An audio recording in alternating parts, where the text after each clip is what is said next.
So you've got all this stuff put together now. I opened up the disc. It looks like you've got the game and the codes, as well as a little bit of thing. There doesn't seem to be really a manual in here, although I haven't checked the art book, but it doesn't look like there's a manual included. When you basically break it all down, this is what you've got, and this is what you spent $150 for. You spent 70 or 80 of those, I believe this was $80. Don't quote me on that. On this.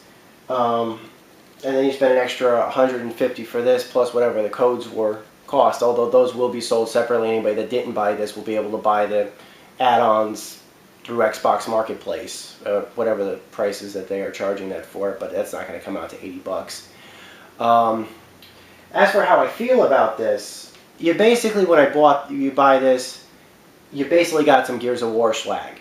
You paid a lot of money for it too. Now, don't get me wrong, it's really cool that video game swag is out there and exists, but it doesn't look like they actually have substance to it. I mean, this I got for 10 bucks on ThinkGeek.com. In fact, they actually are giving these away with like cases of balls occasionally. You can get them with like, if you buy enough cases of whatever, or buy enough swag on ThinkGeek, you could probably get these for free with Geek Points. I would have probably just got them free with balls eventually. So, you know, it's sad that they didn't come with something like this, because let's just face it, these are like pretty much the heart of the entire series is the COG tags.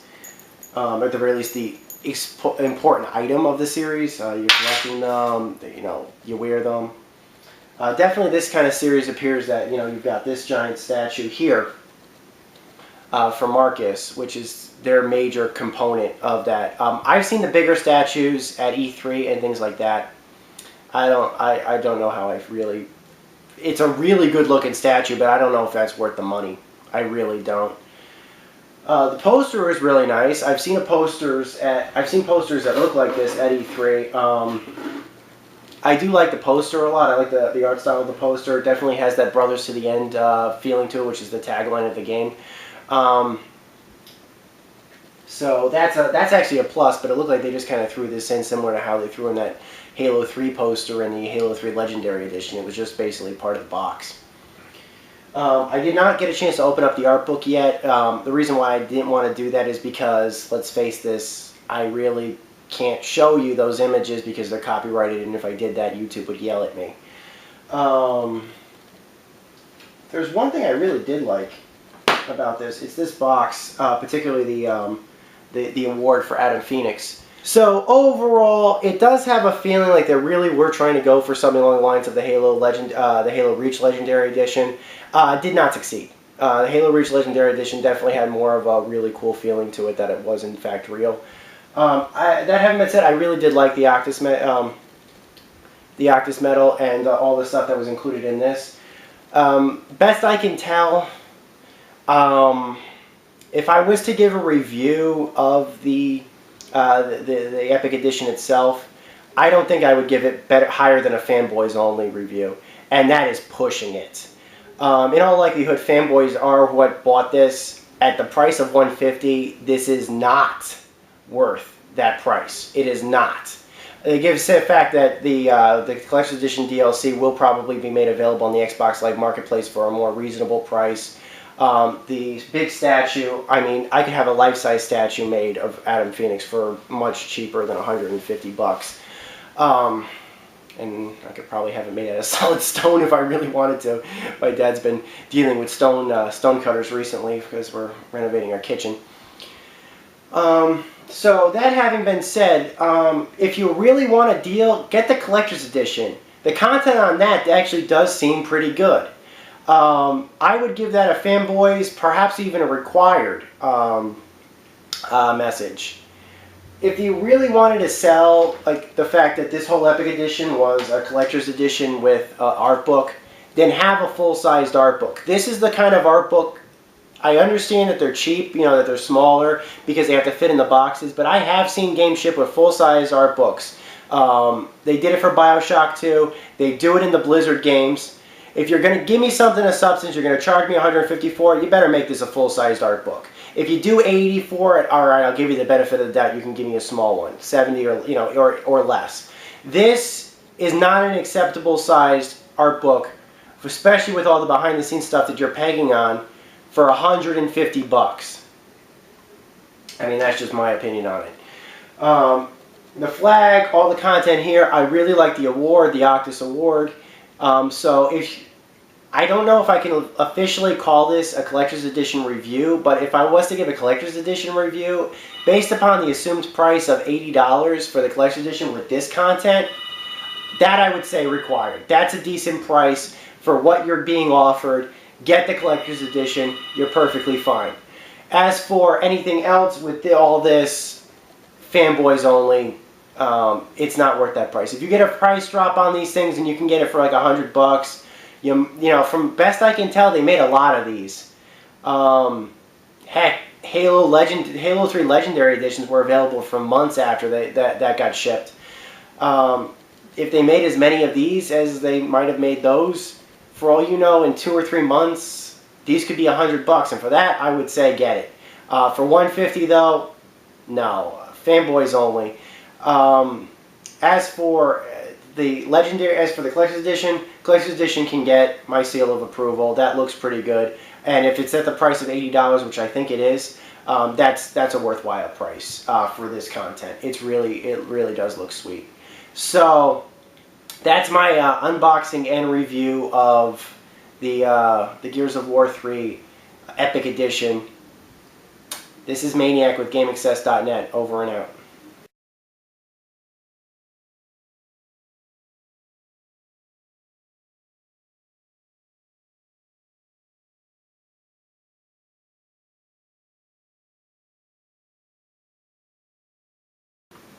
Okay, so I didn't get a chance to tell that story.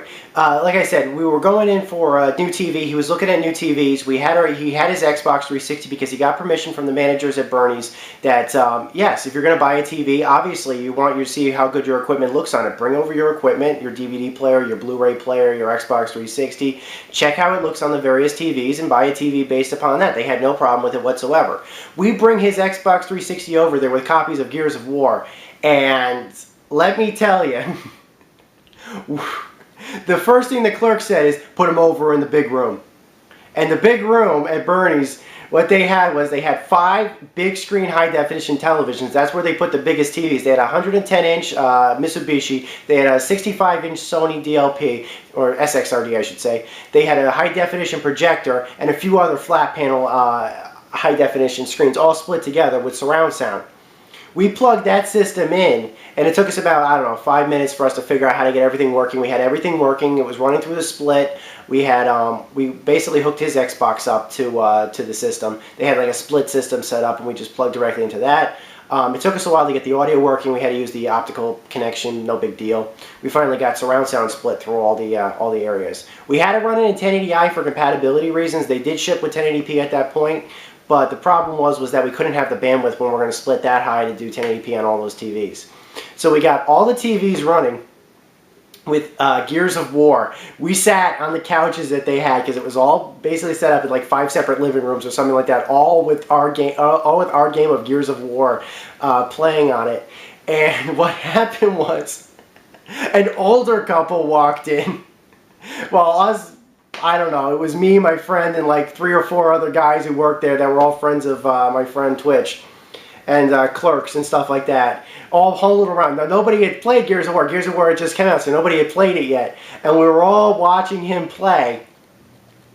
An older couple walked in and sat at one of the TVs, I believe it was the Sony, and started watching what was going on the TVs. And then they looked over to us, and then they looked back at the screens, and they realized that what they were seeing wasn't real, that it was being manipulated by us. And they just looked at me and they said, "Oh, thank goodness. We thought we were looking at the Iraq War for a second." And then they left, and we were just like, yeah! We just kept playing. That was a good night. That was a very fun night. Yeah, so there's my story. I know I was trying to say it, but I didn't have a chance to. Sorry, just a little postscript to that. Like I said, this I don't recommend. I can't give the Epic Edition a complete recommendation. It gets a fanboys only recommendation at best. As for the collector's edition, that can get my recommendation. That's a as far as I'm concerned, that's a pretty decent thing for the price.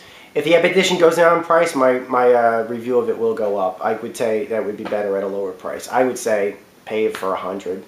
It would be if $150, it's not. So once again, this is my review of the Gears of War 3 Epic Edition and technically Collector's Edition. This is Maniac with GameAccess.net. Over and out.